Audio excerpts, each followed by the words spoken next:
Buenas tardes. Bienvenidos al Centro Asturiano de Madrid,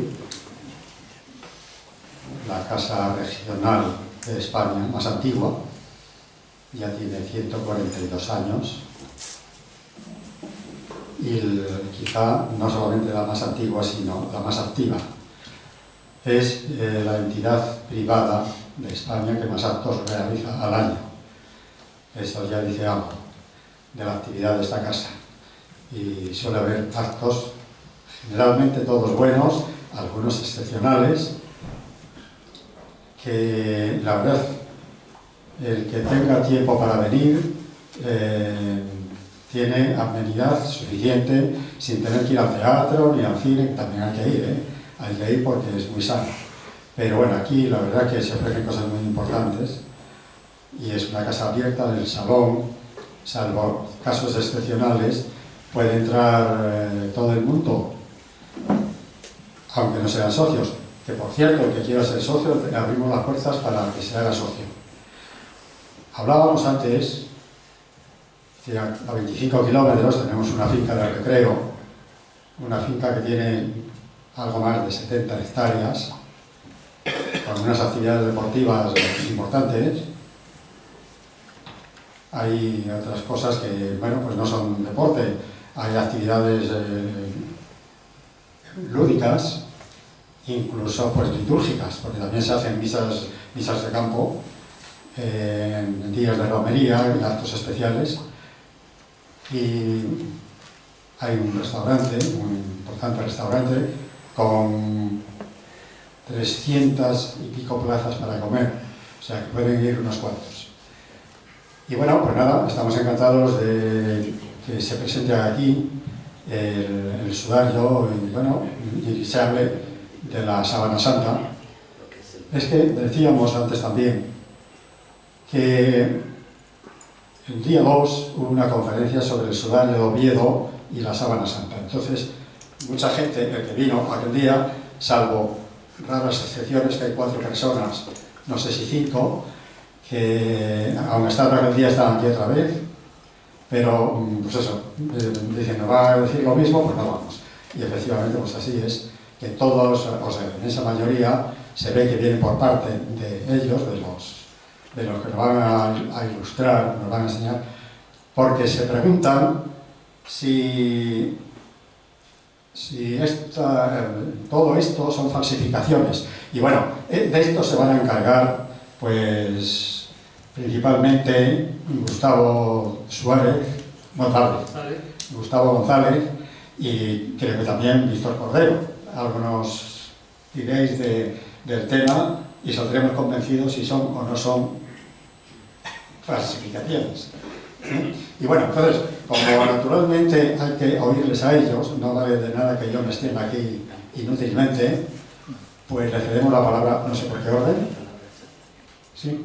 Bueno, pues a Víctor Cordero.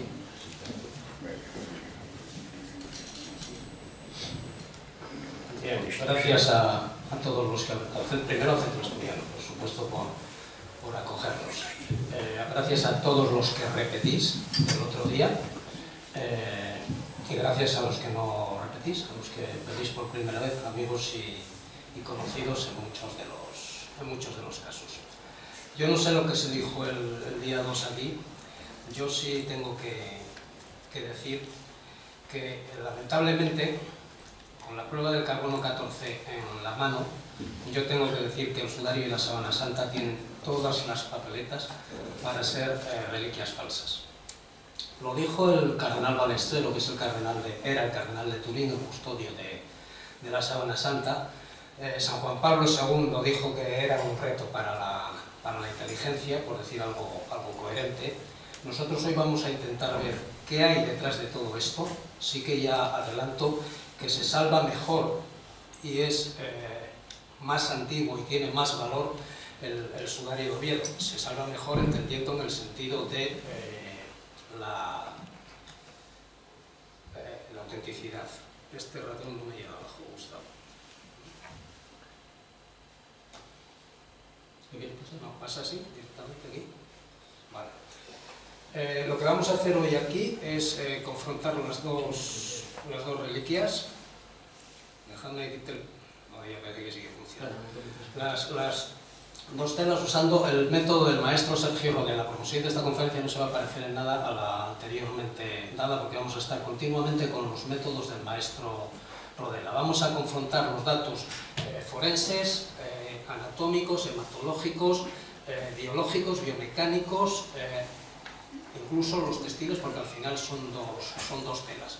Vamos a comenzar primero, lo va a hacer Gustavo, enmarcando brevemente la figura de Jesús de Nazaret, por ponernos, digamos, un poco en contexto. Bueno, buenas tardes a todos. En primer lugar, yo les voy a hacer una breve introducción de la figura de Jesús de Nazaret. Jesús de Nazaret, sin duda, es el personaje histórico más influyente en la historia de la humanidad, y sobre él se han escrito muchísimas cosas, con mayor o menor criterio. Todo lo que se ha escrito sobre Jesús de Nazaret se podría agrupar en 4 grandes hipótesis.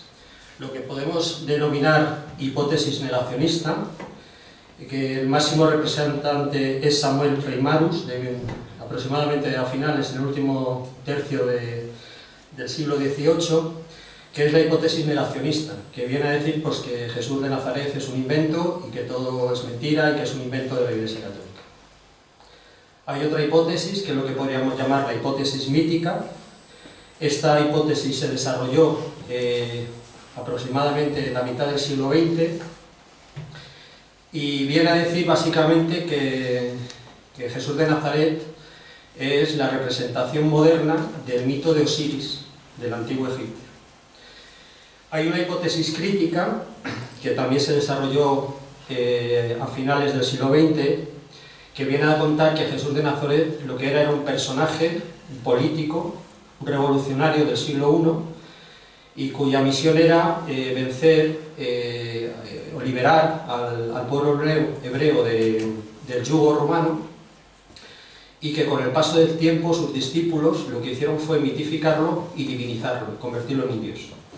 Y por último, pues estaríamos hablando de lo que sería la hipótesis de fe, que la hipótesis de fe básicamente se basa pues, en la teoría cristiana, ¿no? Que es Dios, hombre, un poco lo que nos han enseñado, o lo que han enseñado en el cristianismo, ¿no?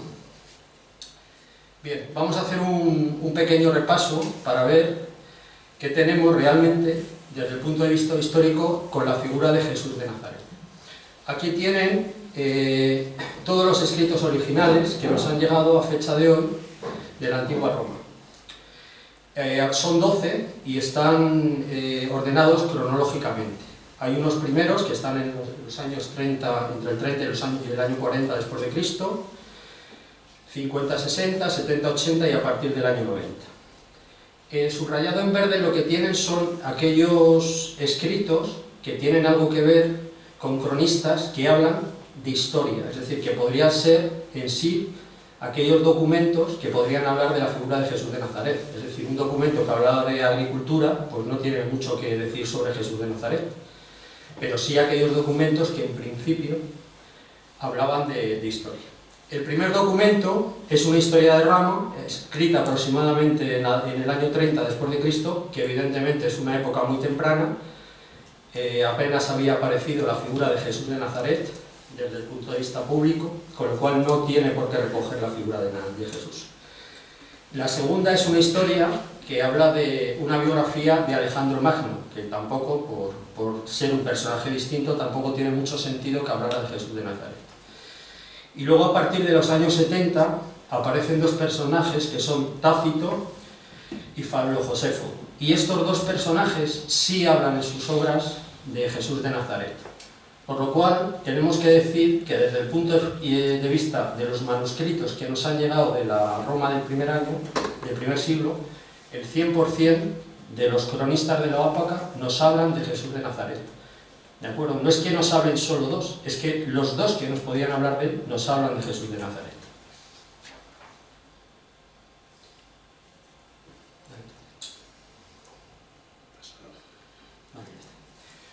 No, te doy para atrás.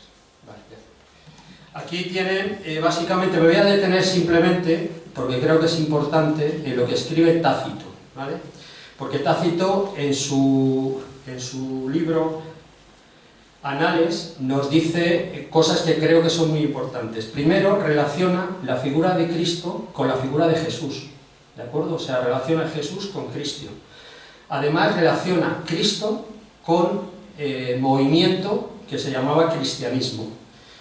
Y además sitúa perfectamente en la época, porque habla que dice que el tiempo de su muerte fue durante el gobierno de Poncio Pilato en Judea, durante el reinado de Tiberio, con lo cual sitúa perfectamente, cronológicamente, en el espacio y en el tiempo, la figura de Jesús de Nazaret.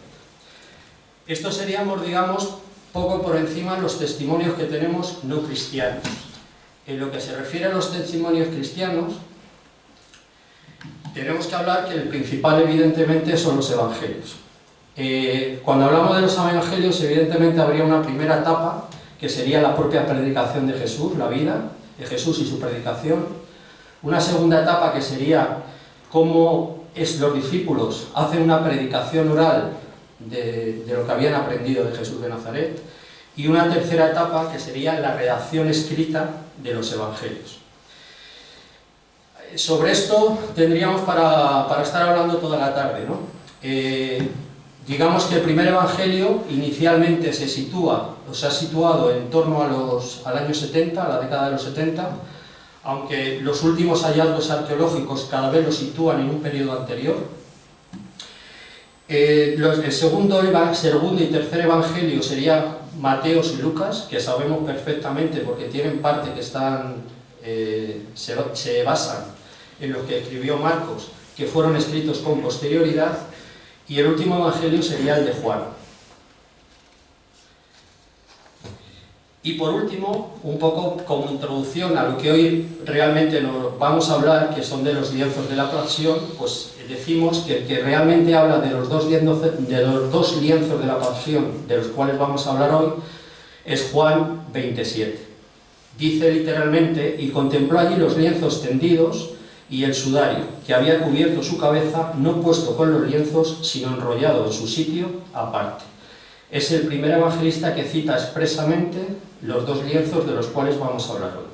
Decirlo que la síndone era un lienzo funerario, era un lienzo con el que se cubría en la Palestina del siglo I al fallecido, y el sudario no es un lienzo funerario, realmente era un pañuelo que se utilizaba para limpiar el sudor.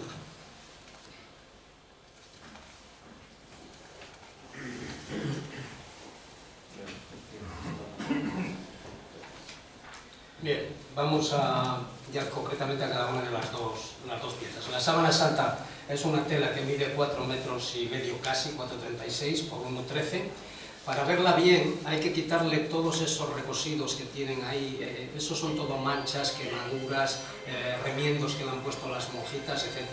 Si se los quitan, veríamos una cosa así, veríamos bastante más clara la silueta humana que refleja la sábana. Era una tela de gran calidad, porque José de Arimatea y Nicodemo, que son los que financian el entierro de Jesús al final, no escatimaron en medios, no solo ya con la tela, sino que aportaron, dicen los evangelios, 45 kilos nada menos de mirra y aloe, que eran dos ungüentos extremadamente caros para embalsamar a gente importante. De hecho, el lino de la sábana santa se utilizaba también, muy parecido de la sábana, para la vestidura del sumo sacerdote.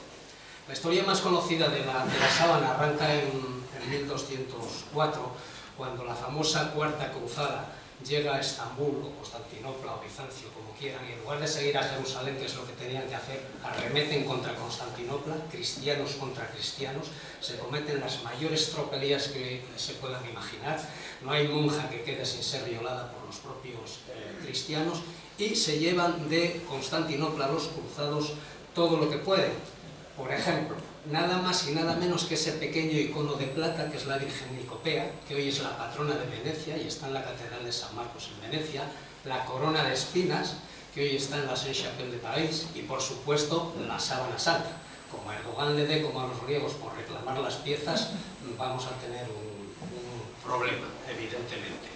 Ya en el siglo IV, Eusebio de Cesarea habla de un rostro de Cristo especial, no es por manos humanas, etc. en un mandilio. Luego Gustavo me imagino que especificará un poco más lo que es un mandilio, la sábana, el sudario, etc. Son términos que de hecho se confunden. La historia cierta de la sábana es desde luego desde 1204, porque hay una carta ya del emperador Alejo IV Comneno, que es el que padece la barbarie de los venecianos, en la que se queja al Papa y le dice que entre lo robado, lo más sagrado de todo, el lino en el que nuestro Señor Jesucristo fue envuelto tras su muerte y antes de su resurrección. Es la primera referencia cierta, escrita, sobre la sábana santa. En 1204 la sábana está ahí. La sábana la coge Otón de la Roche, que era el duque de Atenas, una familia muy ligada a los templarios, y a través de toda Europa la lleva hasta Francia. Esta relación con los templarios, ahí estaba Maurice de la Roche, que era preceptor en Francia, de la familia del duque de Atenas, y este admite en la orden a Joffre de Charnay, quédense con este apellido, Charnay. Esta familia, la familia Charnay, esconderá durante un siglo al menos, en manos de los templarios, la sábana santa, por miedo a la excomunión que la Iglesia, excomunión y otras cosas, que la Iglesia producía contra los que traficaran con reliquias. Hasta después, justamente, de la desaparición de la Orden del Temple en 1308, no se vuelve a saber nada de la sábana, que reaparece en 1353 en la iglesia de Santa María de Lirey, cerca de Troyes, en manos justamente de la familia Charnay. Este, Joffre de Charnay, es el otro templario que muere con Jacques de Molay, asesinado, quemado vivo en la hoguera en la plaza de los judíos de París. Jacques de Molay era el último gran maestre templario. Hay en los anales, en las actas de los juicios, hay la historia de un pobre desgraciado, que también acabó en la hoguera, que dice que cuando entró en la orden le mostraron una larga tela en la que se veía una figura y le pidieron que la besara en los pies. Era evidentemente la sábana santa. La tela pasa de la familia Charnay a la dinastía Saboya, y la dinastía Saboya es quien se regala al Vaticano, concretamente a la archidiócesis de Turín, para que siempre esté allí. Si saliera de Turín, tendría que volver a la familia Saboya. Estos son, digamos, los datos fundamentales de la sábana y el comienzo de la historia de la sábana. Vamos ahora a los datos fundamentales del sudario. Simplemente decirle que el sudario, lo que se refiere al sudario, es un paño de lino de mucha menor calidad. El tamaño es sensiblemente inferior. La escala es aproximadamente la que tienen ahí, se corresponde con esa parte que representa el rostro, lo que aparece en la imagen del rostro en la sábana santa, y simplemente se trataba de un trapo sucio, arrugado, tiene muchísima sangre, o tenía muchísima sangre, desgraciadamente una parte de ella se ha ido perdiendo con el tiempo, además de fluidos cadavéricos, y una característica importante es que no tiene imagen. Sí aparecen en el sudario una cantidad de plegados que bueno, pues algunos de ellos han conseguido determinar cuál es su proceder.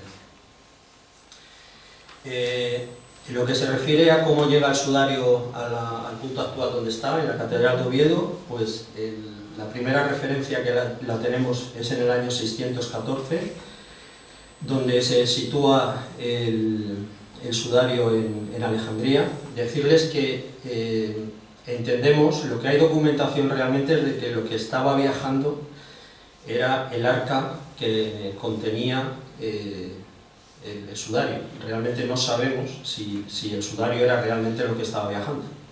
Entendemos que sí, pero realmente de lo que hay documentación es que lo que estaba viajando era el arca. En el año 621 se sitúa en Cartagena. Ahí tampoco sabemos si era, porque en Cartago, no sabemos si era el Cartago español o el que no era español. Sabemos que en el año 636 se encuentra en Sevilla. Sabemos que entre el año 657 y el año 711 pasa por Toledo. Hay documentación que acredita que estuvo en la coronación del rey Wamba. Y finalmente, entre el año 812 al 842, se sitúa en Oviedo, en la Cámara Santa de Oviedo. Decirles que entre el año 711 al 812 la reliquia estuvo escondida, o el arca estuvo escondida en las montañas, en la ermita del Monsacro. Si van y la visitan, justo debajo del altar hay un hueco, un agujero donde se escondía el arca, y tiene exactamente las mismas dimensiones que tiene el arca en su origen. Eso es, en un mapa simple y llanamente, el recorrido que hizo el arca de... Bien, volvemos a la sábana. La sábana es una fotografía. Es una fotografía que hace este señor, Secondo Pía, por encargo de la familia Saboya, con esta magnífica cámara digital que ven ahí. Y este abogado, Secondo Pía, se encuentra, al hacer la foto y revelar la placa, con esta sorpresa. Esta es la placa y es el negativo de una fotografía. Lo que es blanco en la foto luego es negro. ¿Recuerdan los clichés? Los clichés que había que llevar a revelar. La gran sorpresa es que la sábana es un cliché, pero en tela. Y la sorpresa es que la fotografía más antigua que se conoce es de 1826. Casa eso muy mal con los datos que luego dará el Carbono, diciendo que el falsificador utilizó una técnica fotográfica. La segunda gran sorpresa de la sábana es que en sábana y sudario, y aquí empiezan ya las cosas determinantes, hay restos de sangre venosa y sangre arterial. La circulación sanguínea no se descubre en Europa hasta 1626. Es muy difícil que un falsificador medieval pudiera efectivamente intentar trasladar a una tela una circulación sanguínea que él no conocía. ¿Cómo se forma la imagen de la sábana?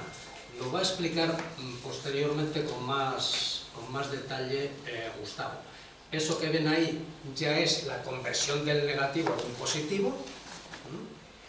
Esa es la foto que sale una vez que se revelan las placas de la sábana, donde efectivamente la figura humana, la cara, está perfectamente definida. La sábana es, por tanto, más una foto que una pintura. Está más marcada la cara que todo el resto de la sábana por una cosa que luego diremos. Sergio Rodella intuye que encima de la sábana, encima de la cara, tuvo que haber algo, porque la sábana se graba por contacto. Y está tan marcada la cara porque ahí tuvo que haber algo. Y es el famoso sudario, los pliegues que antes decía Gustavo, que se detectan en el sudario se dobló y se dejó encima de la parte de la cara cubierta con la sábana santa. Y luego hay un detalle, no sé si desde ahí podrán apreciarlo. Ese es el Cristo de Rodella, el que él hizo con todos los datos de la sábana santa. La pierna izquierda está más levantada y el pie por consiguiente está más bajo. La pierna derecha está más baja y el pie por consiguiente está más alto. Entre el pie derecho y el pie izquierdo, la sábana que se graba por contacto no toca el pie, falta un pie en la sábana. Sin embargo, en la parte de abajo de la sábana ese pie sí está marcado y el otro no. Y ahí empieza Rodella y su equipo a intuir la tercera dimensión de la sábana santa. Teníamos el largo, el ancho y nos faltaba el alto. En cuanto determinen el alto, pueden construir el cuerpo que estaba envuelto con la sábana santa y plasmarlo por consiguiente en las tres dimensiones. Bueno, el pionero realmente en la búsqueda del lienzo fue este señor, que es Monseñor Ricci. Este señor en 1978 se pone a buscar ese lienzo que aparecía reflejado en el Evangelio de San Juan y viaja a Oviedo. Entonces descubre el lienzo y digamos que el gran descubrimiento inicial que hizo este señor fue lo que se llamó el giro copernicano, que realmente se dio cuenta de que el lienzo no aportaba información tal cual se estaba exhibiendo, que era en una posición vertical, sino que realmente lo importante era cuando lo poníamos en una posición horizontal. Esto es una foto anterior y, como pueden fijarse aquí, realmente lo que aporta información ha sido cuando han girado el lienzo. Este señor, cuando se dio cuenta realmente de esta situación, al año siguiente, en 1979, invitó a este señor que tienen ahí, que es Max Frey. Este señor había sido un palinólogo fundamental que intervino en el estudio de los pólenes que aparecían en la sábana santa. Entonces, en su estudio que hizo sobre el sudario de Oviedo, detectó que existían, de los 23 pólenes que aparecían en la sábana santa, que eran frecuentes en Palestina, en el sudario aparecían 4. De la zona mediterránea, en la síndone, aparecían 16 y en el sudario aparecían 5. Aparecían 4 plantas europeas y otras 3 que no fue capaz de determinar cuál era su procedencia. Esta situación lo que hizo fue avalar la trayectoria que desde un punto de vista histórico teníamos del sudario de Oviedo, lo que les había explicado antes, de la trayectoria por Alejandría, Cartagena y demás. Y además hay un hecho muy determinante, y es que 9 de los 16 pólenes hallados crecen en la zona de Palestina y son compatibles con la Palestina del siglo I. Aquí tienen una foto de un hallazgo que se hizo, que se encontró junto a las manchas de sangre aloe y mirra, pegado justamente a las manchas de sangre. Y esto se hizo cuando la sangre todavía estaba fresca. Y eso era compatible, evidentemente, con el procedimiento que se utilizaba en el enterramiento. Vamos a ver ahora cuál es la información fundamental que da la sábana y luego veremos la información fundamental que da el sudario para poder contrastarlos.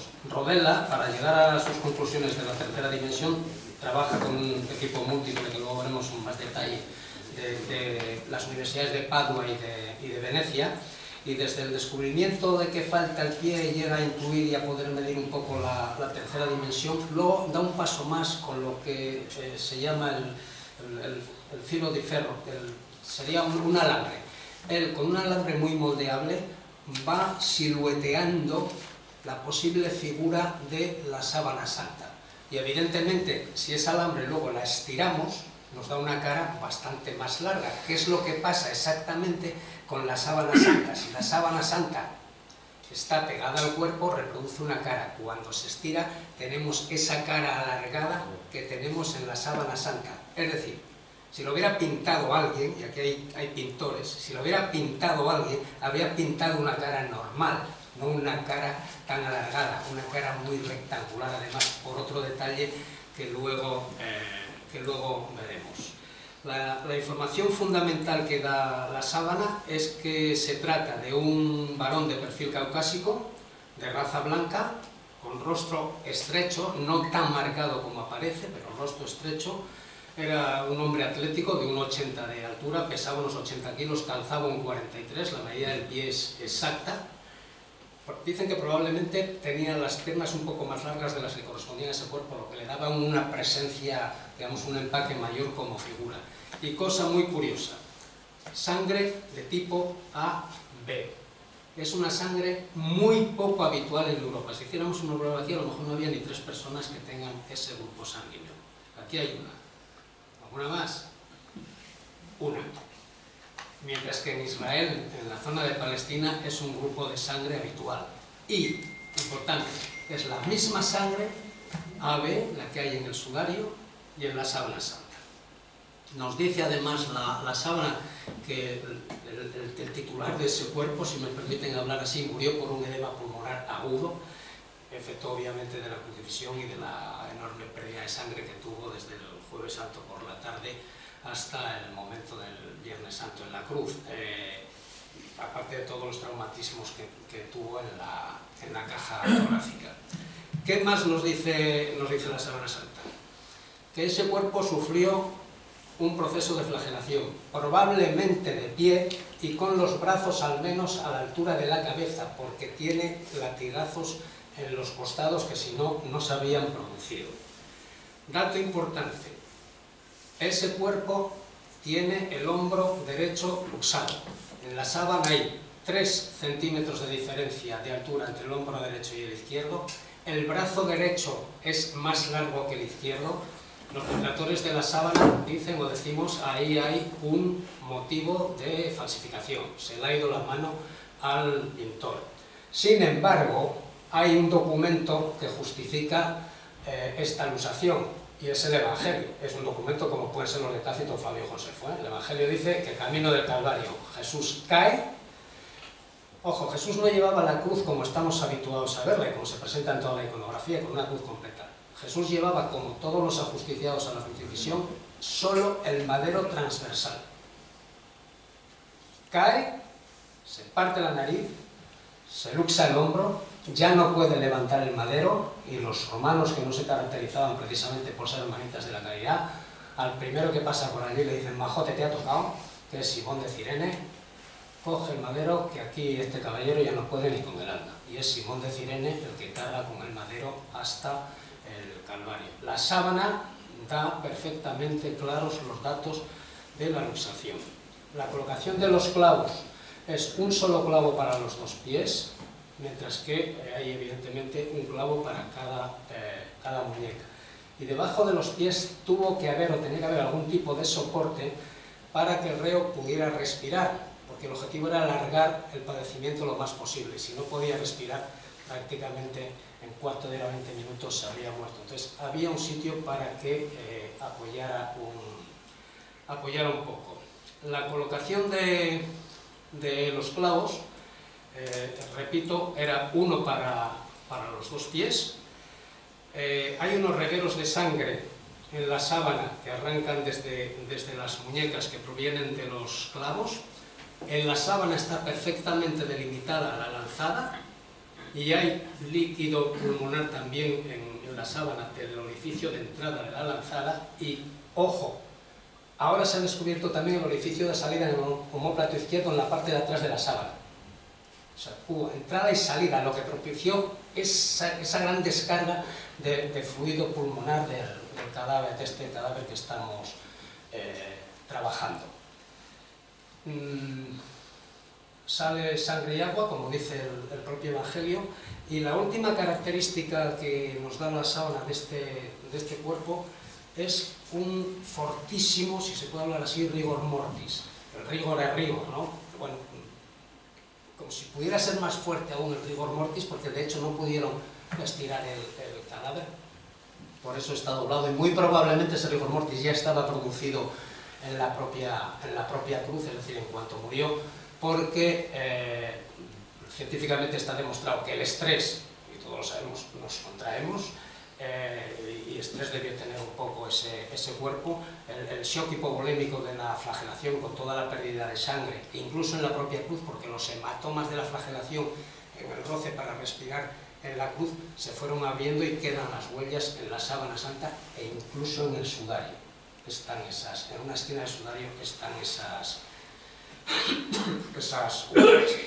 Estos son los datos fundamentales que da la sábana y que luego contrastaremos con el sudario. Vamos ahora por los del sudario.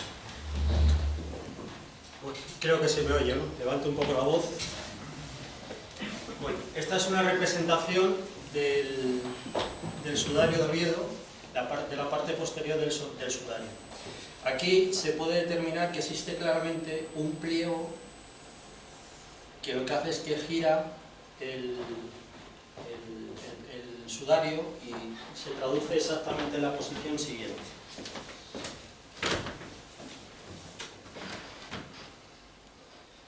Esto es una representación a escala del sudario. Entonces, inicialmente, el sudario se colocó en esta posición sobre el rostro.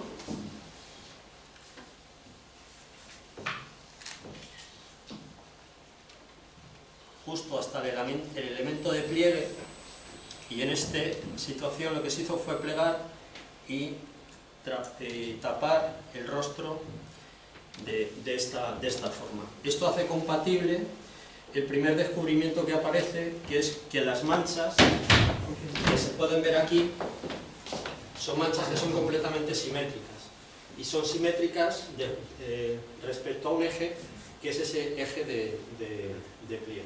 ¿De acuerdo?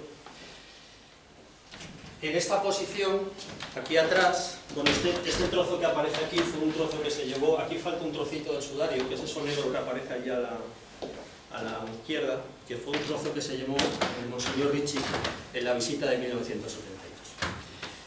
Esto hace compatible, primero, que en la parte de atrás aparecen una serie de puntadas que además aparece con un hilo de algodón que determina que esa parte del lienzo estuvo cosida a la coleta que tenía atrás en el pelo. Además, esa coleta que aparece en el asíndolo es uno de los que aparece en el sudario, es uno de los elementos que aparece además también en el asíndolo. Esta mancha de mariposa además se produce exactamente por ese atado que se hace a la coleta.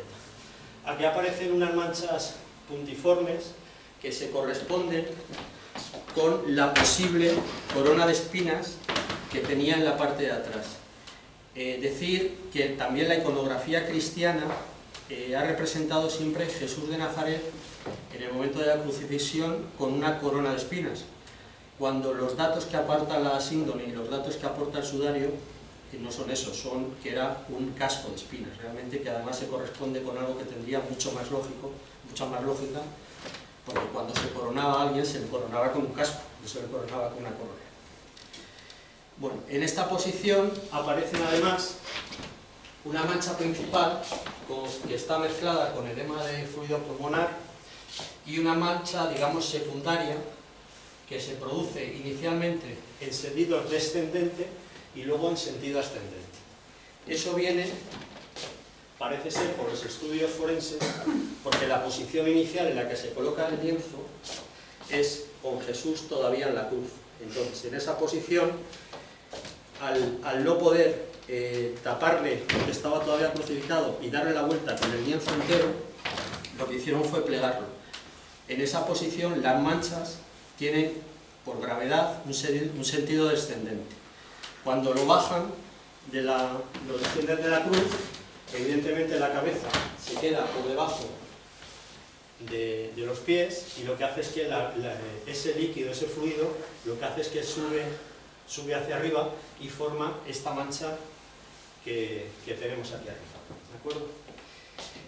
La posición en la cual estaba colocado el lienzo para que sean compatibles las manchas con la información que nos hace el sudario, según los trabajos que hace Sergio Rodela, es exactamente esta que tienen ustedes aquí.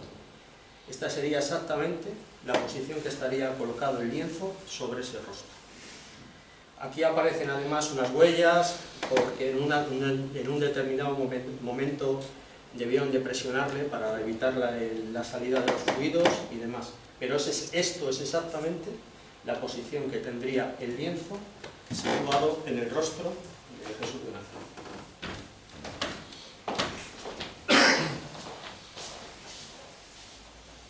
Sí. Un pequeño detalle, el doblado obedece justamente a que, con la luxación crucificado, la cabeza se le cayó para este lado que está más, el hombro no sostenía, entonces colocan el sudario y cuando logran levantarle la cabeza ya lo cierran. Vamos a ver ahora un poco argumentos, sobre todo que dicen una reliquia de la otra, cara a ver si son auténticas o si por contra pueden ser falsificaciones medievales. Para ello lo importante es ver las coincidencias entre ambas telas y las discrepancias entre ambas telas. Yo voy a comenzar con la parte negativa. Voy a poner de manifiesto las discrepancias de las telas en las cuales hay que basarse sin duda para decir que son dos manipulaciones medievales. Objeciones a la prueba del carbono 14 y opiniones en pro y en contra.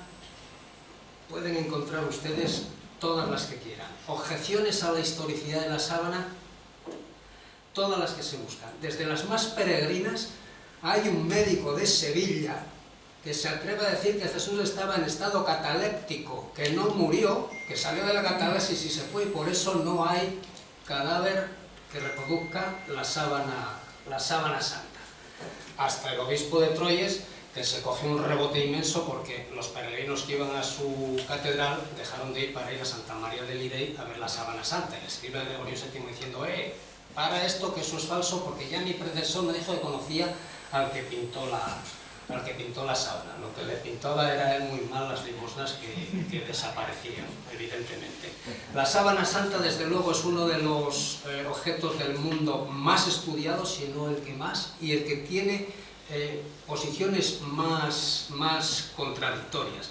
Y tiene posiciones contradictorias porque es que a la sábana santa o la enfrentas con objetividad, y cuando digo la sábana me refiero exactamente igual al sudario, no como se está haciendo normalmente, que se hace o con mucha imaginación o con especulación intuitiva, en fin, partiendo de lo que cada uno pueda pensar. La propia sábana y el sudario dicen muchas cosas de un cuerpo con signos visibles de tortura y un cuerpo que ha desaparecido. Lo discutiremos en los editores. Un cuerpo que evidentemente desaparece de la sábana.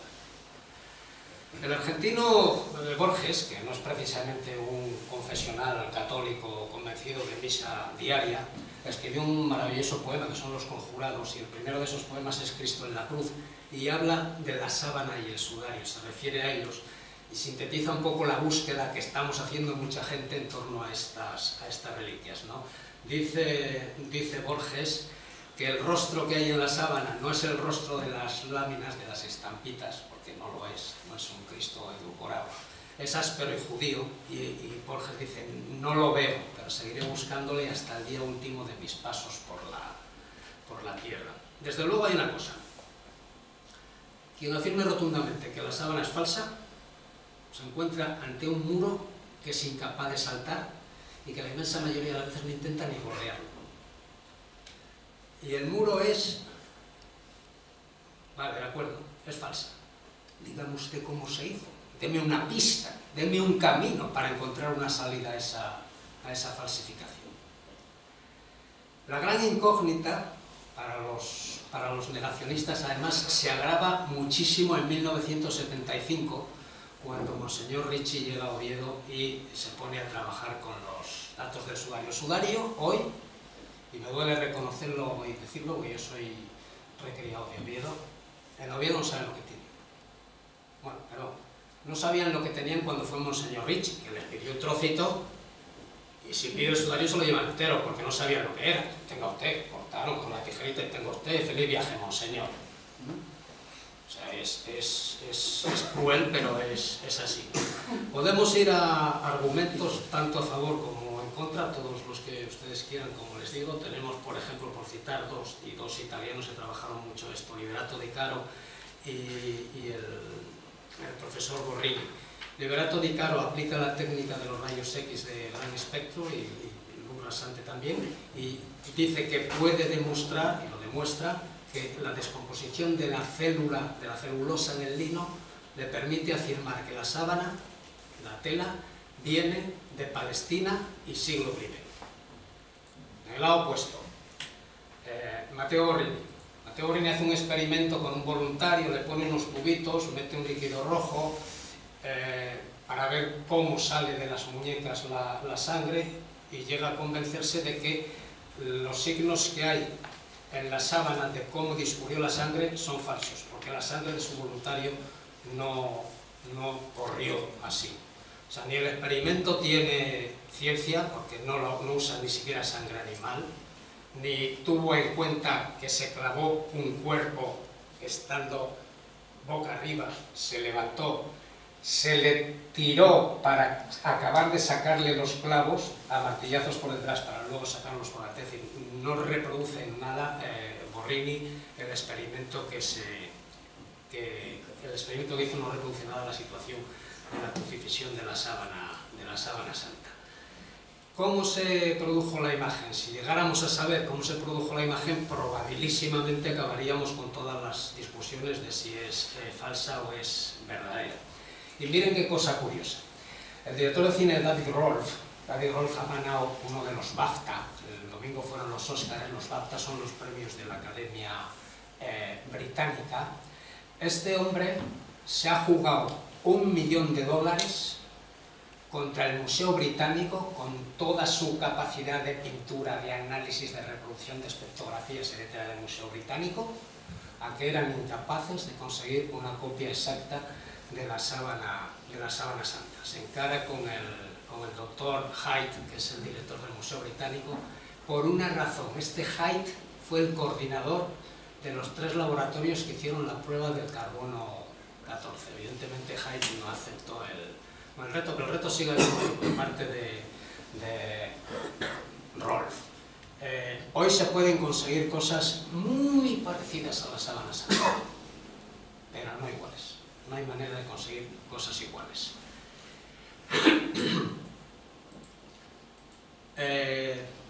Las pruebas del carbono 14 se realizan en 1988, dan 3 fechas, dos fechas extremas para la sábana santa. Dicen que la sábana ha sido creada entre 1260 y 1390. Por consiguiente, con la prueba del carbono 14 hay que decir que la sábana es falsa. Aquí se acabaría la discusión y punto. Si el carbono 14 es lo que es, y es lo que es, la sábana, lamentablemente, es falsa. No es la tela con la que José de Arimatea envolvió el cuerpo de Jesús. Ya he dicho que los detractores más firmes se paran y dicen, ya está, la prueba está hecha, se acabó, no hay más que discutir, además no quieren discutir más. Los 3 laboratorios que hicieron el análisis son el de Oxford, el de Tucson en Arizona y el de Zúrich. Fíjense en este sujeto, este caballero aquí en medio, que luego les contaré un detalle de este señor. Una vez hecha la prueba del radiocarbono 14, el cardenal Balestrero, que es el cardenal de Turín, convoca una rueda de prensa y el pobre tiene que reconocer la falsedad de la reliquia, deja de llamarla reliquia, pasa a llamarla icono de Cristo, tejido simbólico, y por decir algo positivo dice que de todas formas la devoción de los fieles hace que el valor de la imagen esté por encima de su valor de defecto histórico. Si ven el vídeo de la rueda de prensa, la cara del cardenal es un poema. ¿Cuántas veces habrá pensado por qué me habré metido yo en esta zaragata y por qué habré permitido hacer esto, que se me cae el sombrajo? Toda la operación de la toma de muestras se hace el 21 de abril, se hace por la noche, en secreto, esto como en criterio, para que no se monte un circo alrededor del tema. Se graba toda la toma de muestras, excepto, esto es una cosa curiosa, cuando el cardenal y un testigo cogen los trozos que se han cortado en la sábana y los 3 cilindros, uno para cada laboratorio, y van a la habitación de al lado y coloca el cardenal los trozos en cada cilindro y anota el número de referencia, número que él conserva y que va a ser secreto. Pues se filtra antes de que se colocan los resultados del carbono 14. Hombre, qué cosa más curiosa. Para la toma de muestras, aquí tiene el trozo de la sábana donde se corta el pedacito. Este es el pedacito, el anverso y el reverso, y ese pedazo se parte en 4 trozos. Los 2 de los extremos van al laboratorio de Tucson, Arizona, y los otros 2 a Oxford y Zúrich. Otra curiosidad, los 2 de Arizona dan 200 y pico años de diferencia entre uno y el otro. Son cosas, evidentemente, un poco raras, ¿verdad? Toda la toma de muestras quieren hacerla con seriedad, incluso, como digo, la graban. Yo he visto el vídeo de la grabación y les voy a poner ahora algunos fotogramas, pero aquello se acaba convirtiendo en un circo. Juzguen ustedes mismos. Aparece hasta la monjita que al final recose la sábana con una amabilísima señora ahí que no sé si lleva la gabardina colgada, no tiene ni una mascarilla ni nada, y están las dos trapicheando con la sábana. Hay gente que trabaja en la sábana sin guantes, hay gente que trabaja en la sábana metidos, a ver, que se nos va esto muy rápido y no lo vemos, metidos, bueno, parece que se quiere ir rápido, encima de la sábana, a menos de 10 centímetros sin mascarilla. Y este señor, que es el que les decía antes, está sacándose un resto del croissant todavía de los dientes, y es el director de uno de los laboratorios. Por Dios. En fin, hay muchas críticas a la prueba del radiocarbono 14. Hay un comentario de Jorge Lorio, que es el mayor experto que hubo en la sábana santa, en el Congreso de Calgary al año siguiente de la prueba del radiocarbono. Y este hombre, no lo dice él, cita al Daily Telegraph y dice que el doctor Hall del laboratorio de Oxford recibió 1 millón de libras esterlinas por hacer una prueba que solo costaba 300 libras. Ese pago exagerado fue justamente por decir que la sábana era falsa. Había muchísimo interés en mucha gente en que la sábana fuera considerada como falsa. La prueba del carbono 14 siempre tiene un margen de error de unos 200 años. Ha habido un caso en que ha tenido un error de 3.500 años. Pero bueno, evidentemente el radiocarbono es una prueba que la ciencia admite, es la mayor objeción a la historicidad de la sábana santa. Es una prueba aceptada por la ciencia en general, por muchos fallos, contaminaciones, porque no se limpió nada la muestra, ¿eh? Estaba la contaminación de la monjita, del croissant, del incendio de Lirey, estaba todo allí y no se limpió nada. Ahora es una prueba científica y dice que la sábana es falsa. Gustavo, levántanos un poco la boca. Bueno, ahora a mí me ha tocado defender un poco los datos positivos que podemos encontrar para argumentar la veracidad de la sábana. El primero que yo diría es que tiene sangre post-morte, es decir, la síndone ha estado en contacto con un cadáver. Eso es una evidencia científica. En la sábana, en la síndone, aparecen claros muestras de rigidez cadavérica. Además, aparecen signos de una muerte muy dolorosa, con señales de flagelación, con señales de corona de espinas, y que sepamos, es el único caso en la historia de la humanidad en que una persona fue castigada por un delito con 2 penas, el de la flagelación y el de la crucifixión. Y todo ello es compatible, además, con lo que se describe en los evangelios. Y parece ser que cada vez hay más pruebas arqueológicas que demuestran que los evangelios están muy cerca de haber sido escritos prácticamente por las personas que conocieron a Jesús de Nazaret. Alguna característica más que nos hace pensar que la imagen puede ser verdadera. A esto casi yo le pediría a uno de los señores que está presente, César Barta, que yo he sido Gracias por venir, para mí es un honor que usted esté aquí porque me he empapado de sus vídeos y de sus conferencias durante muchísimas veces y le doy las gracias por estar aquí. Hay una prueba que han hecho los científicos que la ponen un nombre muy bonito, que es hacer una prueba con luz transversal, ¿no? En el fondo eso, que es un nombre precioso, pues lo que significa básicamente es que le ponen una luz detrás de la tela y ven qué pasa, ¿no? Cuando le ponen una luz detrás de la tela, lo que desaparece es la imagen de Jesús de Nazaret. ¿Eso qué demuestra? Pues que no es una pintura. Si usted pone detrás de un cuadro, de cualquier impresión, ponen una luz, evidentemente el cuadro sigue existiendo, ¿no? Además, eso significa que no fue esa luz, esa imagen en la tela, no fue añadida en ningún momento por una mano de un artista. Esto es una fotografía que tenemos de la mancha de sangre, donde se ve claramente que la sangre ha impregnado completamente la tela. Y sin embargo, la imagen se forma por la degradación de la celulosa del lino. Es una degradación muy tenue que apenas alcanza a 2 o 3 hilos del lino y es la que forma la imagen que contiene la sábana santa. Es un proceso muy similar al que sucede cuando ustedes dejan un periódico al sol, es decir, al cabo de las horas o al cabo de los días, lo que hace que el sol es que se ponga amarillo. Pues eso es más o menos lo que produce la imagen, esa degradación de la celulosa es lo que ha producido la imagen en la sábana santa.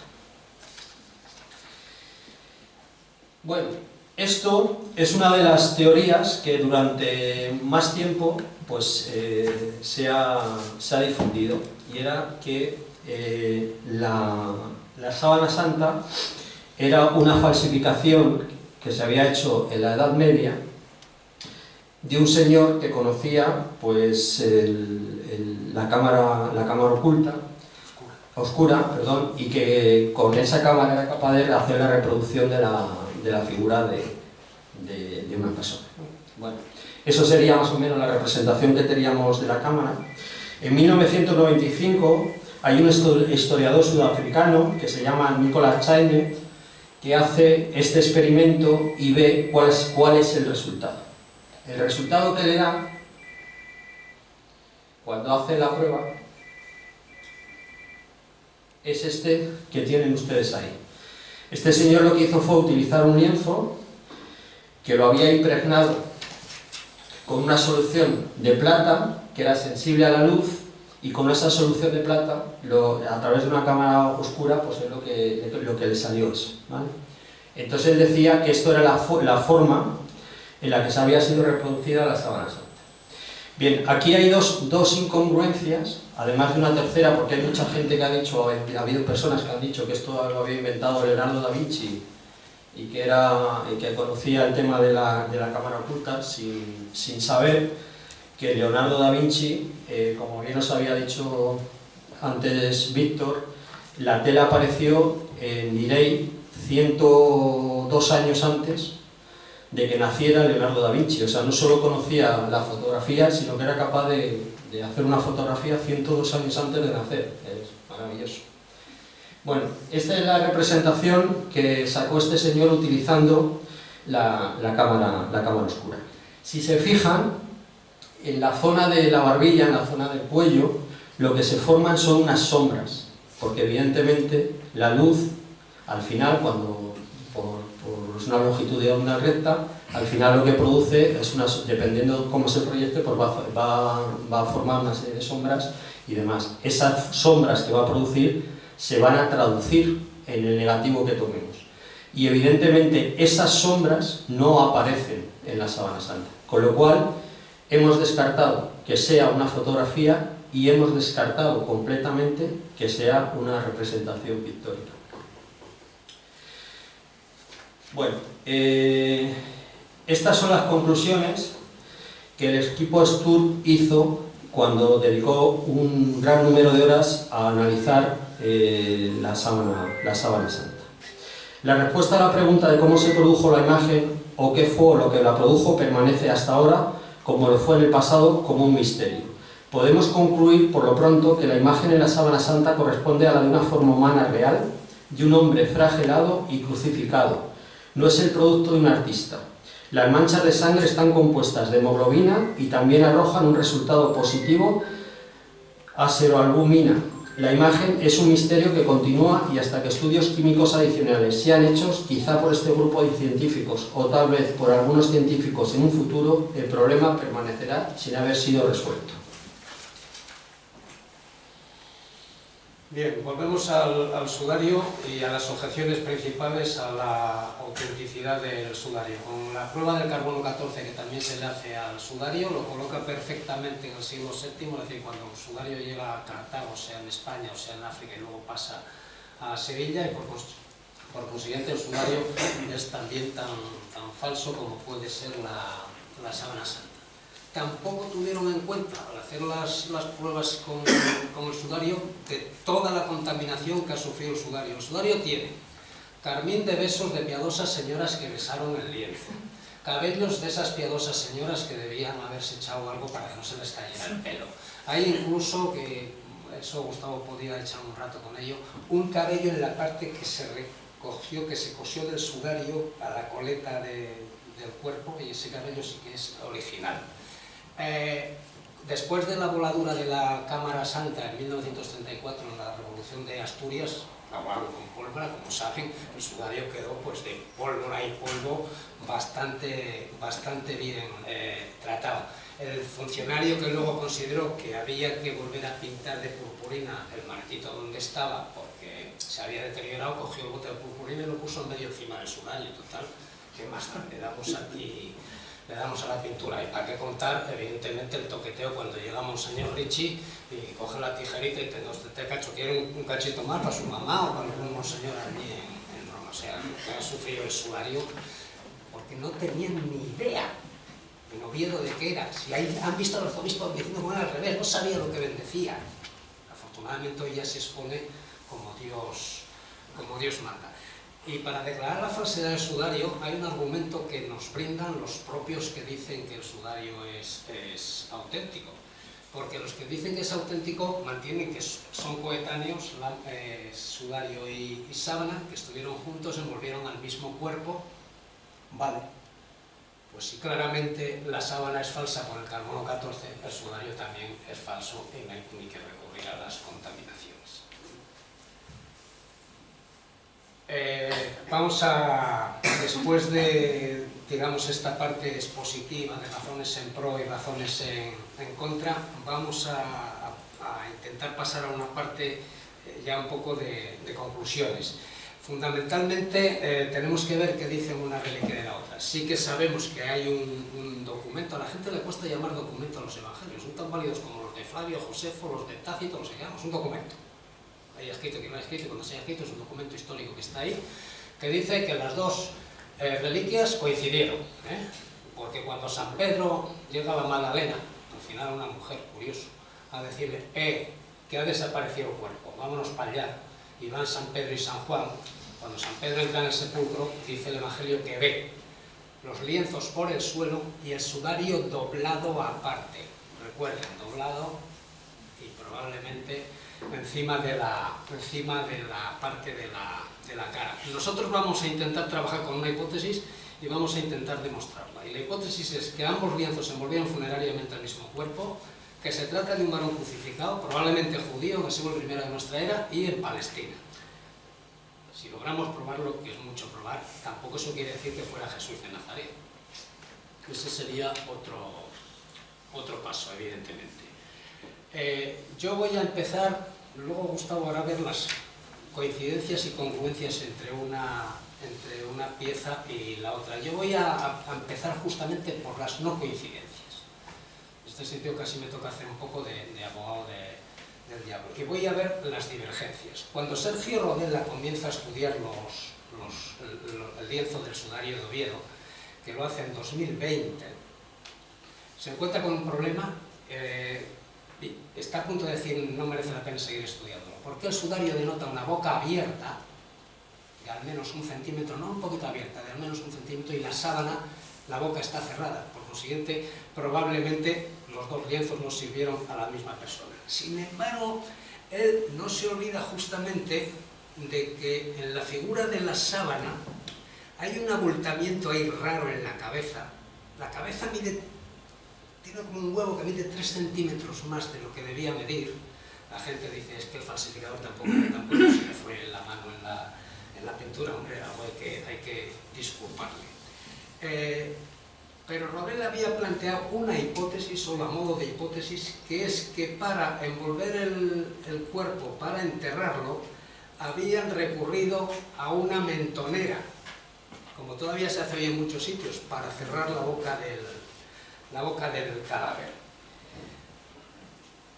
Esa hipótesis hace que la mayor no coincidencia entre sudario y sábana sea uno de los datos más favorables a que envolvieron la misma persona. Es decir, la no coincidencia boca abierta, boca cerrada, resulta que la mentonera resuelve sobre todo dos problemas que apuntan los que dicen que la sábana es falsa, y que son, por un lado, aquí tienen la cabeza con la mentonera. Por un lado, los cabellos en la sábana santa están demasiado pegados a los pómulos y no respetan la ley de la gravedad. Tendrían que caer como caen aquí en la parte final y esta otra parte, tendrían que caer hacia abajo.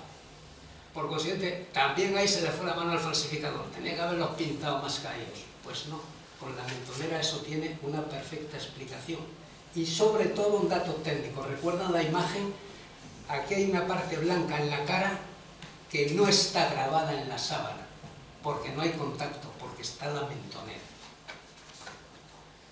Creo que esto es uno de los aportes importantes de Sergio. Desde el punto de vista científico, hoy solo la prueba del radiocarbono 14 es contundente contra la historicidad de la sábana santa. Sin embargo, yo creo que sí podemos trabajar en el tema de que si vieron al mismo cadáver, no parece posible que este cadáver fuera capaz de dejar improntas en un lienzo del siglo VII, conservarse perfectamente y volver a dejarlas en un lienzo 7 siglos más tarde. El dato importante es ver las coincidencias, esta sería la gran divergencia, el dato importante es ver las coincidencias entre sudario y sábana. Bueno, yo voy a empezar hablando de las coincidencias que existen entre la figura de Jesús de Nazaret y el sudario. Se cubrió su rostro con un sudario, tejido y dimensiones semejantes. Sabemos eso por el Evangelio de San Juan. El hombre del sudario era un adulto con pelo largo, barba y bigote. Eso lo sabemos por todos los datos que nos aporta el sudario y el estudio del sudario.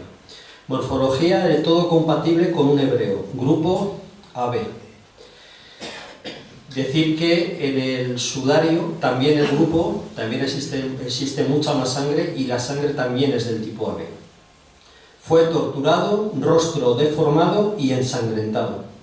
Murió en vertical, brazos en alto y apoyo en los pies, es decir, fue crucificado. Tiene sangre vital, posible corona de espinas. Es un caso único.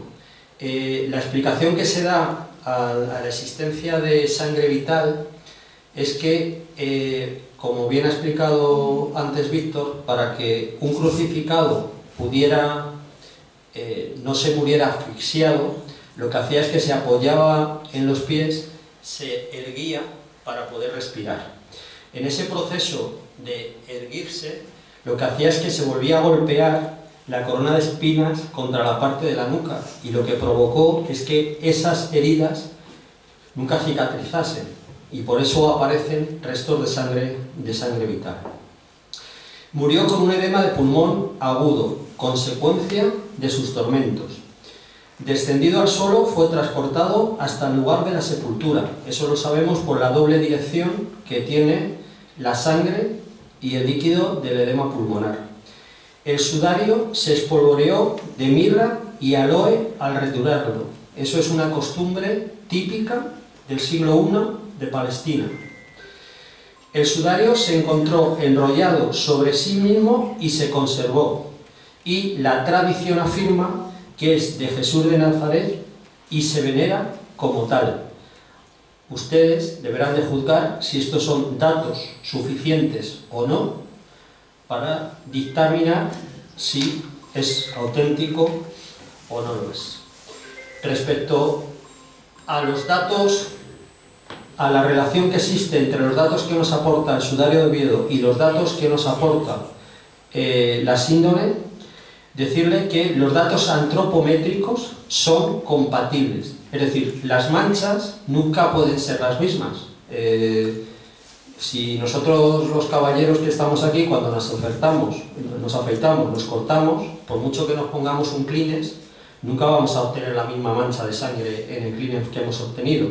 Pero sí que los datos antropométricos en esas manchas son compatibles, es decir, las distancias que hay entre las heridas que aparecen y se determinan en el sudario y las heridas que se determinan en la síndone son compatibles. En los dos aparece sangre vital de la corona de espinas. Aparece el contorno del épsilon. El épsilon es la famosa E que se ve en la sábana y que también aparece en el sudario de Oviedo. Aparece el centro del coágulo justamente del épsilon. Aparece un golpe en el dorso de la nariz. Estas son cosas que aparecen en los dos lienzos. Pómulo derecho inflamado, mancha de forma trapezoidal, punta de la nariz torcida hacia la izquierda, mentón inflamado y mechón manchado. Se han encontrado más de 50 coincidencias entre el sudario de Oviedo y la síndone de Turín. A lo mejor no les parecen a ustedes demasiadas coincidencias, pero les tengo que decir que cuando hay una investigación criminalística y se obtiene una huella dactilar de un culpable, de una persona que está siendo investigada, la policía no dudaría y un juez no dudaría en enviar a una persona a prisión si existen 8 puntos de coincidencia en una huella dactilar. Entre el sudario y la síndone hay más de 50 puntos coincidentes, con lo cual se determina claramente que el sudario y la sábana de Oviedo, el sudario y la síndone envolvieron a la misma persona. Bueno, llevamos un rato hablando y siguiendo un poco los métodos de Sergio Rodella. ¿Quién es Sergio Rodella? Es el escultor más importante de Italia del siglo XXI. Me van a permitir que les lea lo que dicen de él los críticos, porque creo que con este párrafo está dicho todo. Quienes han tratado al artista desde un punto de vista crítico a menudo se han referido a divinidades artísticas como Jacopo della Quercia, Michelangelo Buonarroti, Lorenzo Bernini, para describir la experiencia técnica, la tensión creativa y la elaboración formal de las esculturas del artista paduano. Vaya por delante que estas 3 figuras son directamente de Sergio, no son copias, son originales de Sergio Rodella. Trabajó durante 2 años coordinando un equipo potentísimo, como ya les hemos dicho, de las 2 universidades de Padua y de Venecia.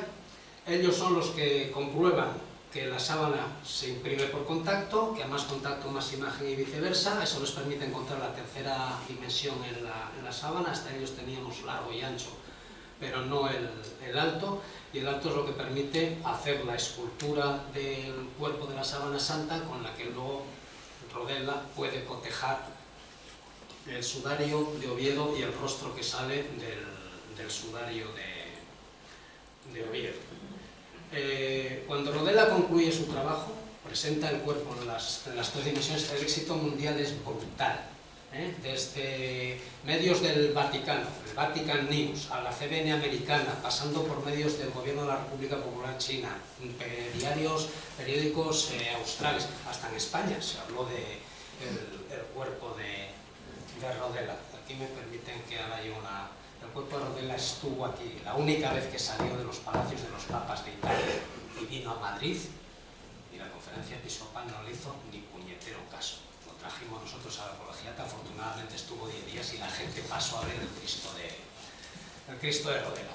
¿Y por qué digo lo del Cristo de Rodella y el poco caso que le han hecho? Porque si comparamos el Cristo de Rodella, por ejemplo, con el del Cristo del profesor Miñarro, que ahora la Conferencia Episcopal Española está financiando una excursión por el mundo entero de esta imagen, pues veremos que el Cristo de Rodella es mucho más sobrio, porque no se puede permitir ni un ápice de creatividad artística, tiene que reproducir exactamente lo que dice la sábana, y el Cristo de Miñarro, además de ese baño de sangre, en fin, ya ven, los cabellos, desde luego no hay mentonera, pero se mantienen iniestos ahí. Toda esta parte no debería tener imagen, porque no hubo contacto con la sábana.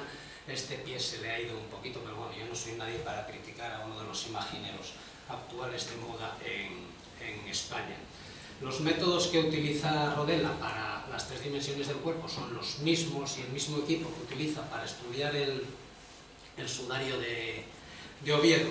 Él había planteado, como ya dijimos, durante el trabajo en las sábanas antes, que el sudario, que había un sudario que pudo estar encima de la cara, pero Rodella no sabía de la existencia del sudario de Oviedo.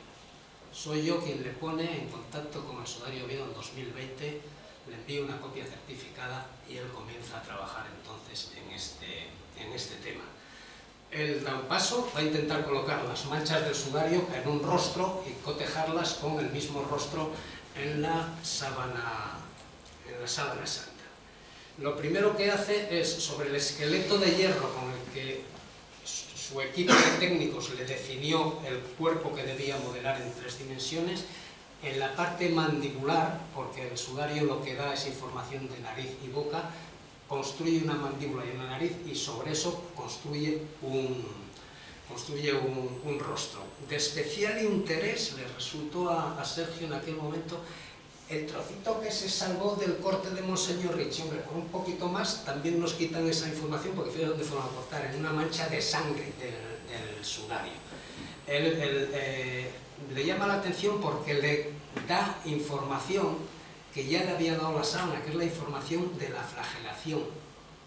Esos son hematomas que o bien se produjeron en la propia flagelación, o bien el hematoma luego se abrió al llevar el madero, o bien en la propia cruz, como dijo Gustavo, se fue abriendo al respirar.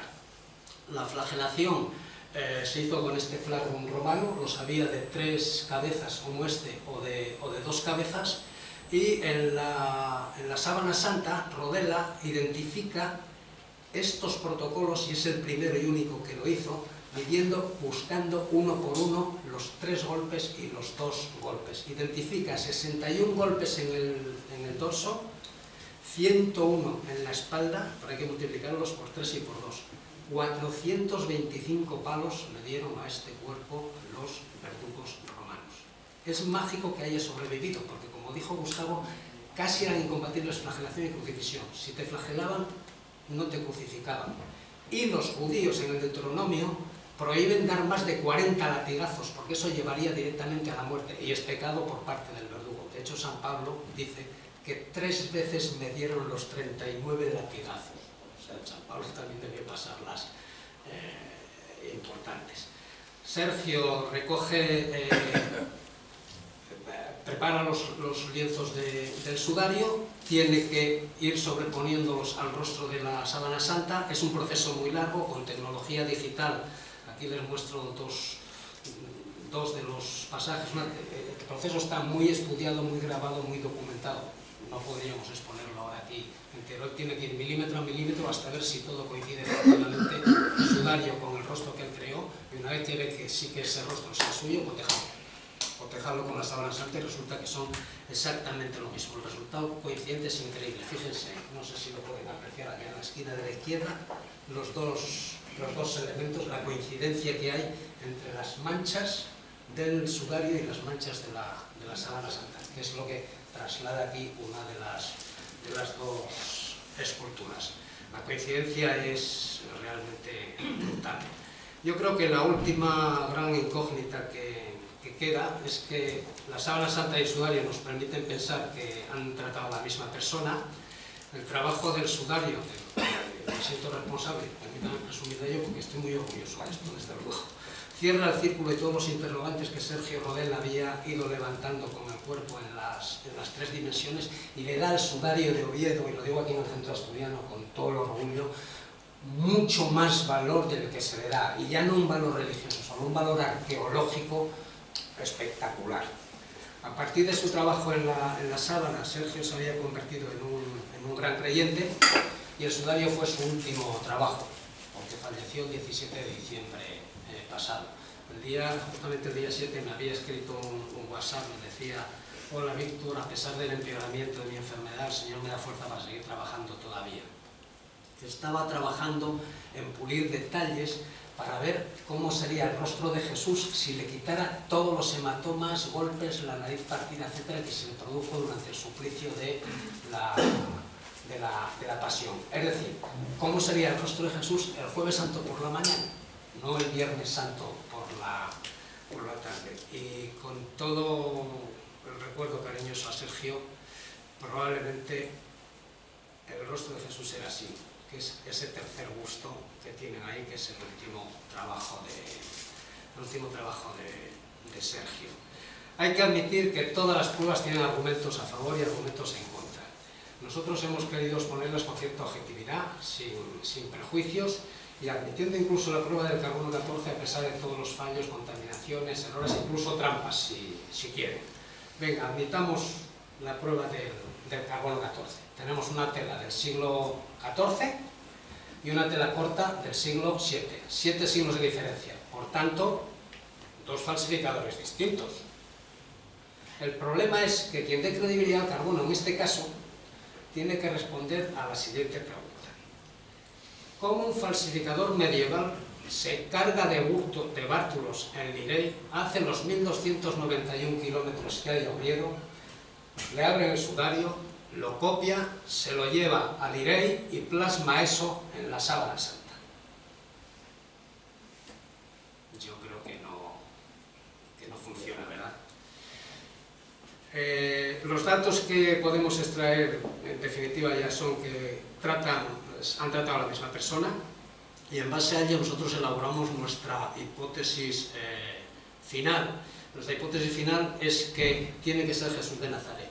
Y tiene que ser Jesús de Nazaret porque no hay ningún documento que hable de otro notable ajusticiado en esa época, mucho menos un ajusticiado que haya resucitado, y no creemos que alguien haya conservado las telas funerarias de un sinvergüenza ajusticiado, y telas funerarias además caras que no se habrían empleado en estos ajusticiados normales que iban a la fosa común. Desde, en fin, de personas que nos interesa este tema y que buscamos encontrar el camino y la verdad, yo a la honestidad de los que no creen en la sábana y en el sudario, que hay mucha gente honesta que no cree, les diría que sigan buscando. Hay que seguir investigando, incluso pues, haciendo caso a Juan Pablo II, es un reto para la inteligencia.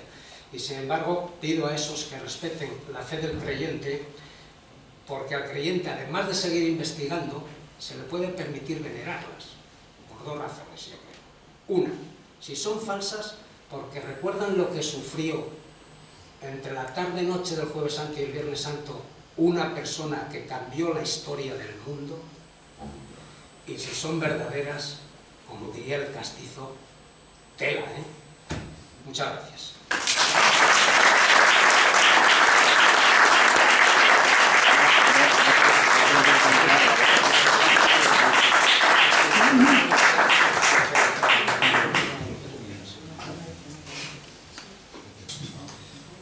Bueno, lo dicen ellos. Si alguien quiere preguntar algo, seguro que le van a convencer como me han convencido a mí. Una preguntita. ¿Exactamente en qué se basa la prueba de carbono 14 y cómo pueden tener tanta certeza del año exacto? Es un proceso químico relativamente sencillo. Las plantas asimilan carbono, los animales comen la planta, nosotros comemos a los animales y tenemos carbono. En la medida en que un cuerpo inerte, incluso vivo, se va alejando del momento que ha comido carbono, va desapareciendo el carbono. Entonces lo que estudian es cuánto carbono queda en la sábana santa. Y con el carbono que queda en la sábana santa tienen unas tablas, hay un centro de carbono en Madrid, tienen unas tablas en los baremos y dicen, vale, es de 1260. Pero no han tenido en cuenta que esa prueba, ese carbono, la sábana ha podido recargarse con el incendio del IREI, con todos estos señores que le echan carbono allí encima en el momento de a ver, es que lo de la sábana también tiene su aquel. ¿Saben que la sábana tiene un forro? Las monjitas en 1500 le pusieron un forro. La velocidad de pérdida del carbono es constante.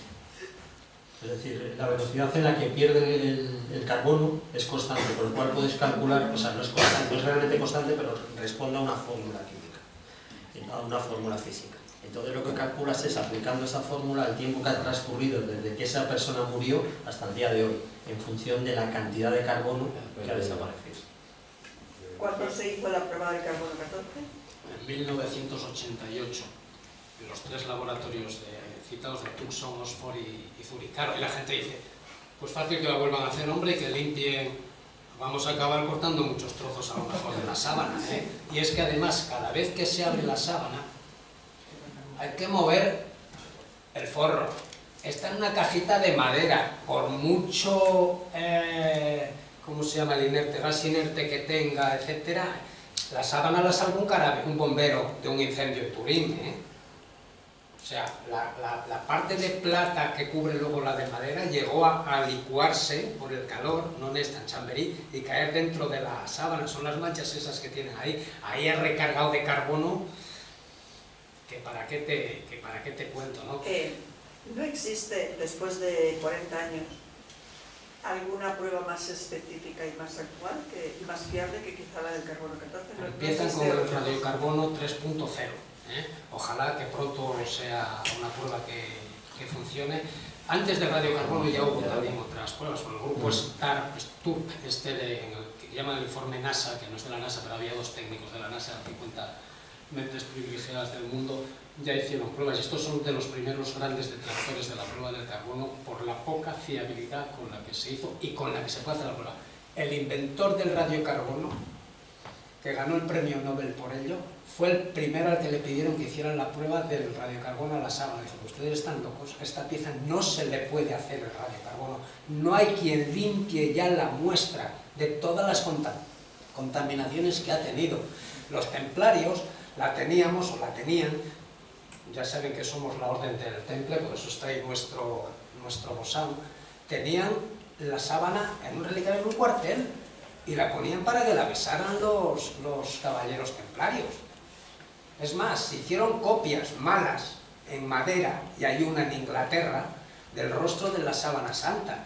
Es más, se nos acusó de adorar un ídolo. ¿Recuerdan la imagen esa en la que arriba parecía que había unos cuernos, que era el abombamiento de Sergio? Decían que era el Baphomet, que era el demonio lo que adoraban. Y la historia es muy cruel y cuenta las cosas pues como le parece. En fin, nosotros, yo no quiero alargar mucho más ¿alguien más? Oye, ¿no hay ningún documento bizantino sobre ello? Porque es muy raro. Sí, la carta de Alejo IV, por ejemplo, dice que lo más sagrado que robaron fue la sábana. Anterior. Y anterior, del siglo X, en el condado de Edesa, hay un documento que dice que allí hay una tela con una imagen del Señor no hecha por mano humana. Sí que hay documentos bizantinos, pero todos llevan, salvo el del siglo IV, los demás llevan eso al siglo X, siglo XI, con lo cual los del radiocarbono estaban muy tranquilos y dicen, bueno, nosotros decimos el siglo XIII, pues andamos ahí cerquita. Si me permite, bueno, le iba a aclarar una cosa. El gran problema que tiene realmente la sábana o los lienzos funerarios es que para el hebreo cualquier lienzo funerario que estuviera manchado de sangre estaba contaminado. O sea, realmente la existencia, no era fácil que alguien dijera que tenía esos lienzos en su poder, porque alguien hubiera declarado que tenía esos lienzos en su poder, hubiera condenado a muerte. Entonces, lo normal en un proceso normal es que si alguien se hubiera llevado esos lienzos, hubieran permanecido ocultos. Sin embargo, en el Evangelio hay un dato que no dice unos lienzos y un sudario, con el que habla de los lienzos y el sudario, como si quienes iban a leer aquello ya supieran a qué se refería, que algo podía haber por ahí. Esto ya es también meter la imaginación a trabajar. A los hermanos. Sí, sí, no hay... Perdón. No, siga. Corta. Eso, no hay ningún lienzo del siglo I que pueda compararse con el lienzo de Cristo. Sí, claro. Sí. Y tienen las mismas muestras de la sangre que tienen los de Cristo, porque todos los crucificados tuvieron para el sagrado. Sí, lo que pasa es que esos... Claro, pero esos lienzos no se conservaron. No se conserva ninguno. O sea, hay lienzos del siglo I y anteriores y posteriores, pero no hay lienzos que tengan sangre. Un detalle de crucificados, que eso es importante. No a todos los crucificados les ponían un sudario y recogían la sangre. El crucificado quedaba allí colgado, se secaba y se lo comían los pájaros, y el poco que quedaba lo tiraba a una fosa común. Aquí hay un señor muy importante, que es José de Arimatea, que sabía manejar muy bien el dinero, que va y le dice a Pilatos, dame el cuerpo que me lo llevo yo. Y Pilatos contraviene la ley, porque debe tirarlo al vertedero. Pero acepta, le pregunta al centurión, pero ya palmó, dice, sí señor, lo hemos comprobado, le hemos clavado la lanza. Y ya como habían quitado al principal, pues para ahorrarse el tiempo de estar al día, los dos que tienen a los lados, que son los dos, le parten las piernas para que se asfixien. Por cierto, un detalle también de la iconografía. Estamos habituados a ver los Cristos allí muy arriba en las iglesias. El Jesús crucificado y todos los crucificados de aquella época, los pies estarían como mucho a 70 centímetros del suelo. Es la única manera de que un hombre que se está ahogando pueda hablar con su madre, como habló él, pueda decir que tengo sed y le entiendan, porque están muy cerca de él. ¿Estaba usted? Yo he conocido al doctor Villamaín, la de Huerca, y él hizo ese estudio. y dijo personalmente que es que era falsa. ¿Y dijo? Que era falsa Y él hizo un estudio... Y Mateo Borrini, y el médico de Sevilla, y el doctor Haidt, y el Moissan, mucha gente ha dicho que es falsa. Nosotros hemos dado argumentos en pro y argumentos contra. Ustedes deciden, obviamente. Nosotros no queremos predicar, nosotros cada uno tenemos... Si son falsas, vaya que recuerdo de lo que pasó a aquel caballero, a aquel señor, a aquella persona. Y si son verdaderas, desde luego tela. Entonces, ante la posibilidad de que sean verdaderas, una cierta consideración. No olvide usted que las cosas de religión y política, la ciencia a veces... No tenía antipolítico porque era un Últimamente doctor hasta de fútbol. muy grande, porque era catedrático en Valencia. Sí, sé quién era, trabajó. Y me contó que lo habían llamado precisamente para hacer ese estudio. Y él no se limitó más que a hacer el estudio de la sábana, no quiso meterse en profundidades porque... Que se cuenta que el centro de Valencia que estudió la sábana está estudiando con fotografías, ¿eh? No hay... La única persona española que está hoy en el centro sintonológico de Turín, que es lo máximo, es mi amigo y templario, el profesor Sánchez de Música. Y ni ellos tienen acceso a la sábana.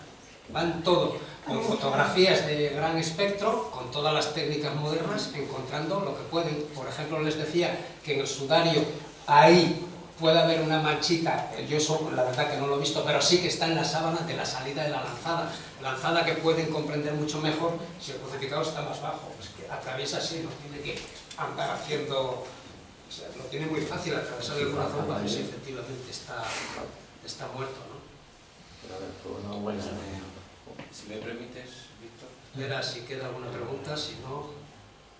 ¿Queda alguna pregunta? Es que no tengo que comprender por qué dan tanta veracidad o tantos a la prueba de carbono 14 si no se tratan contaminados. Mire, hay hasta novelas con la prueba de radiocarbono 14 de la sábana.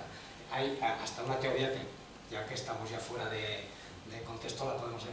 Fue la masonería quien se empeñó y pagó todas las pruebas de la sábana, porque estaba muy interesada en demostrar que era falsa. El pobre cardenal Balestrero, que tenía que haber dado 6 muestras como se hace para todas las pruebas, nadie sabe por qué las redujo a 3. Yo creo, por lo que he podido ver, que justamente por no cortar un trozo mayor de la sábana. Pero lo redujo a 3. Error. Tenías que haber llevado también a 3 laboratorios escogidos por ti para poder contrastar.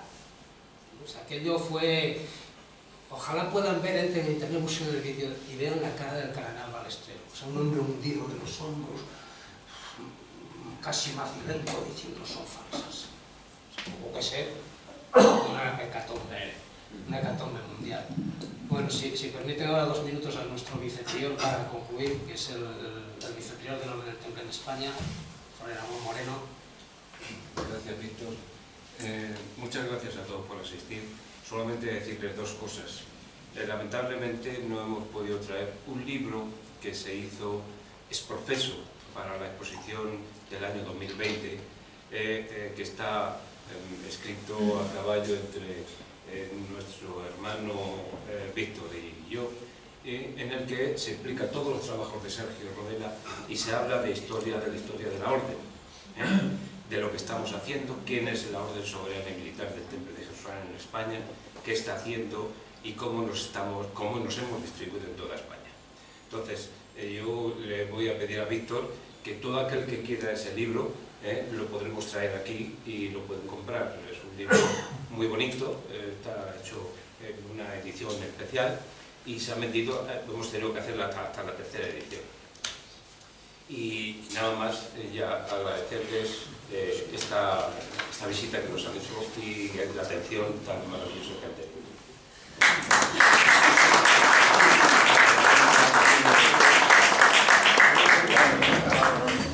Adiós, Pedro.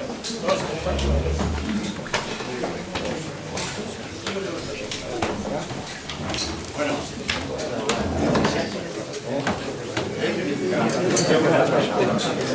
¿Qué pasó?